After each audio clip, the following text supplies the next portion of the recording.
തടസ്സങ്ങളോട് നിങ്ങൾക്ക് എങ്ങനെ പ്രതികരിക്കാമെന്ന് പറയാം. പോസിറ്റീവായി തുടരുക.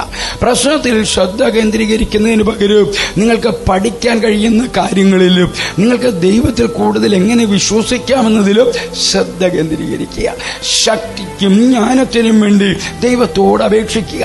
വെല്ലുവിളി മറികടക്കാൻ മാർഗനിർദ്ദേശത്തിനും സഹനത്തിനും വേണ്ടി പ്രാർത്ഥിക്കുക.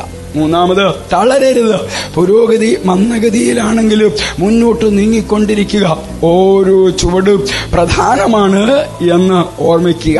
4, പാഠം കണ്ട് മനസ്സിലാക്കുക.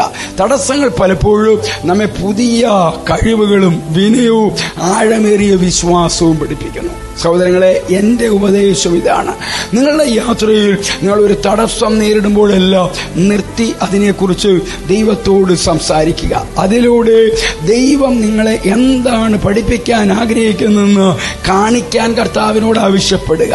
ബുദ്ധിമുട്ടുകൾ നിങ്ങളുടെ വിശ്വാസത്തെ വളർത്തട്ടെ, അത് തകർക്കരുത്. ചിലപ്പോൾ തടസ്സങ്ങൾ ദൈവത്തിന് നിങ്ങളിലൂടെ വലിയ എന്തെങ്കിലും ചെയ്യാനുള്ള അവസരങ്ങൾ മാത്രമാണ്. ദൈവം നിങ്ങളെ ശക്തരാക്കുകയും നിങ്ങളുടെ ജീവിതത്തിനായുള്ള ദൈവിക പദ്ധതിയിലേക്ക് നയിക്കുകയും ചെയ്യുന്നുവെന്ന് വിശ്വസിക്കാനും അപ്പോൾ തന്നെ നിങ്ങളുടെ ഓരോ തടസ്സങ്ങളിലും ധൈര്യവും പ്രത്യാശയും ദൈവം നൽകി തരുമാറുമാകട്ടെ. ക്രിസ്തുയേശുവിലൂടെ നിത്യതയ്ക്ക് ഉതകുന്ന ഒരു നല്ല ദിവസം ആശംസിക്കുന്നു.